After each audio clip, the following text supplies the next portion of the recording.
قضا در قضا، پرانی بات ہے. محرم مجرم دعا دغا، ایک نقطہ اگر اضافہ کر لیں تو حج، جج اور پھر خج، معنی کہاں سے کہاں تک پہنچا دیتا ہے، جہاں سے سزائے بازگشت بھی نہیں آتی. تہجد، فجر، تلاوت، سورہ کہف، غسل مسنون، خوشبو، ناخن کاٹے، سفید لباس، زینت و آرائش، جمعۃ المبارک کی فل تیاری. جمعہ مبارک کے پیغام بھی پڑھے اور کچھ سندیسے بھیج بھی دیے، WhatsApp messages, Facebook, Instagram, Snapchat, social media. درمیان میں صبح اسپتال میں اپنے فرائض منصبی بھی ادا کیے. سینٹ بینظیر بھٹو ہاسپٹل میں کچھ لوگ خوش اور کچھ غمزدہ کیے. اوروں کو نصیحت، خود میاں فصیحت. درود شریف کا ورد جاری رہا، تسبیحات کی. اسپتال سے آ کر گھر بستر پر لیٹا، سویا رہا. صرف آدھا گھنٹہ آرام کرنا تھا، پھر صبح مسجد جانا تھا. لیکن اٹھا تو جمعہ کا وقت گزر چکا تھا. سٹ پٹایا. جمعہ المبارک ہی تو ہفتے کے سب دنوں کا سردار ہے. مسلمانوں کے لیے جمعہ ایک اجتماعی عبادت.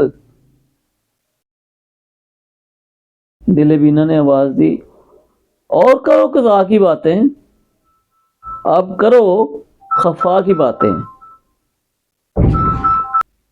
اور کرو قضا کی باتیں، اب کرو خفا کی باتیں. مال کے تو جہاں میں نے تو سارے یتن کر لیے. تحریر متن کر دیے، قارئین کی نظر کر دیے. کیا خطا ہو گئی؟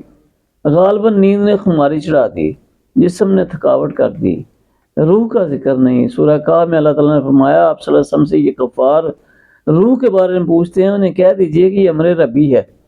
ادھر روح کا زیادہ ذکر ہوتا ہے. جسم کی نشو نما کرو گے زیادہ تو روح کی بالندگی کم ہوگی.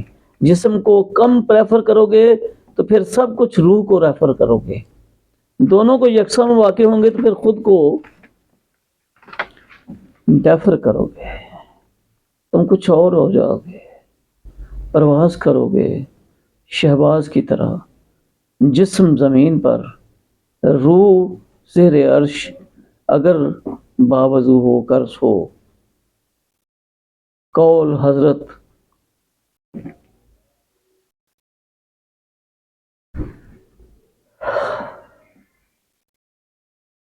غوث ثقلین حضرت سید عبد القادر جیلانی رحمۃ اللہ علیہ. ہاں پشیمانی، حیرانی، جمعہ قضا ہو گیا. بھائی اگر جمعہ کی نماز قضا ہو جائے تو پھر نماز ظہر ادا کرو. اللہ معافی، توبہ، استغفار، کیونکہ ہو گئے ہو تم گناہگار، مارے گئے. اب میں کیا لکھوں، کس کو دوش دوں، خود کیوں نہ ناخن کے ہوش لوں. قضا در قضا ہو گیا خود سے خفا، آسی خضوع و خشوع کی کرو دعا.